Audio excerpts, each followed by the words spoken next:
and the Bruins getting set to make their selection. And James, this is the much talked about first-round draft pick the Boston Bruins acquired from the Toronto Maple Leafs in the Phil Kessel trade last fall. The first of 3 picks they get, a first and a second this year, and a first-round pick next year as well. That gives the Bruins their highest draft pick since they took Joe Thornton first overall back in 1997. You know what's interesting about this? It's probably going to be Tyler Seguin. I don't think there's any secret about that, but look at the center ice position now. Marc Savard, Patrice Bergeron, and David Krejci in Boston. Maybe Pete Chiarelli takes Seguin, and eventually somebody moves. Well, Marc Savard's going to be moved. They've been trying to move Marc Savard for the last little while. They will try and get a trade for Marc Savard. They will start next year with Bergeron, Krejci, and potentially Tyler Seguin, if he's ready to play in the National Hockey League. And by the way, the Toronto Maple Leafs, no first or second this year, not slated to pick until 62nd. That's a third-round pick. Here is Peter Chiarelli. First of all, on behalf of the Boston Bruins, we'd like to thank the City of Los Angeles, the fans of the Los Angeles Kings for this wonderful hospitality.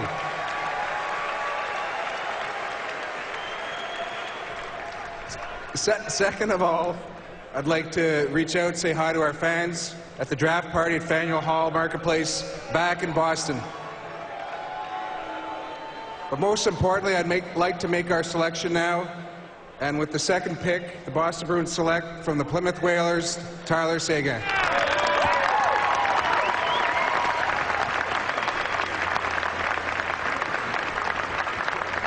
Now it's Tyler Seguin's moment now after Taylor Hall goes first overall. And you know what? Sometimes number 2 isn't bad either. Remember, Chris Pronger went second overall in the draft 1 year. So did Denny Savard. He worked out better than Alexander Daig, I'll tell you that. This is a can't-miss player. Composure, he wants the puck. He maybe doesn't play as hard a game as what you'll see from Taylor Hall, but the skill level's there. And there have been these comparables, Bob, to Steve Yzerman. I don't know if those are fair to this player, but I'll tell you one thing right now. He is almost ready to be an NHL player. I'm not sure he's ready to be one yet, but he's almost ready to be one. Now, remember, you talk about the scoring that Taylor Hall did for Windsor, playing for a much inferior team in Plymouth. Tyler Seguin accounted for 21% of his team's goals and 47% of the goals they scored he was involved in.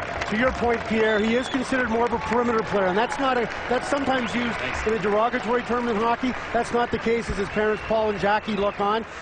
He plays more of a perimeter game. He's not careful at all, but he plays that perimeter game because he's such a good playmaker. He holds up. He has a great change of pace. Fast, slow, pull up, find the open man, break people down, and get people to the net. A lot of coaches in the Ontario Hockey League say there's not a huge amount of difference between this player, Tyler Seguin, and Steven Stamkos. He scored 48 goals. He scored 8 more goals than Taylor Hall over the course of this year. He's got a tremendous amount of offensive ability, both as a playmaker and as a goal scorer. And what he'll do is he'll make the wingers in Boston better.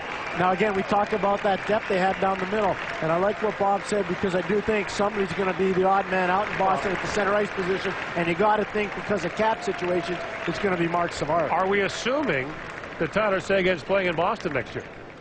Well, he's got to make the team. That's right. I don't think he's NHL ready. I think he's close. He's darn close. I think there's an excellent chance that he'll be there. He tested very well at the Combine. If the amount of progress he showed from the end of the season to the Combine duplicates itself over the course of the summer, I think he'll physically be ready. By the way, his dad, Paul, played at the University of Vermont from 1984 to 1988, was a teammate of John LeClair's, and actually played against Pete Chiarelli and Don Sweeney, who are part of, obviously, general manager of the Boston Bruins, who were at Harvard at the time. So let's take it down to James.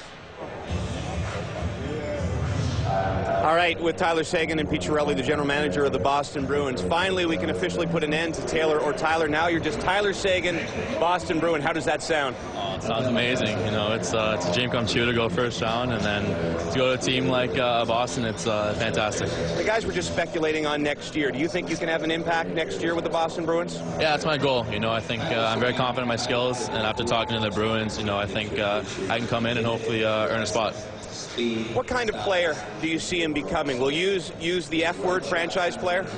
Well, I think Tyler has a lot of potential. There's a lot of things that we like that aren't out of the ordinary. Like he's got tremendous shot, vision, creativity, and he's got a lot of things going for him, James. And he's a good kid, comes from a good family, and we're excited to have him. You have some issues now, though. You are loaded with centers. Tyler, Krejci, Bergeron, Savard.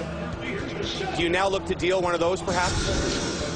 I don't know. We've got a lot of versatility is what we have. Centermen are often the most talented players amongst the forward group, and I know Tyler can play the wing. We talked about that, so we've got a lot of options. What about Tim Thomas? Any progress on attempts to perhaps trade your former Vezina winner? No, and on Tim, like it wasn't. Tim does not want to leave Boston. He's expressly told me that he doesn't want to leave Boston. It's that if there is something to be worked out, he has a no trade clause, so we have to involve him in the situation. Well, Tyler, congratulations. I know you and your dad got matching tattoos before this. You got out a Bruins tattoo now on your arm? I don't know about that. Listen, congratulations. Welcome to the National Hockey League. Thank you very much. Tyler Seguin, the newest member of the Boston Bruins, and Pete Chiarelli, their general manager.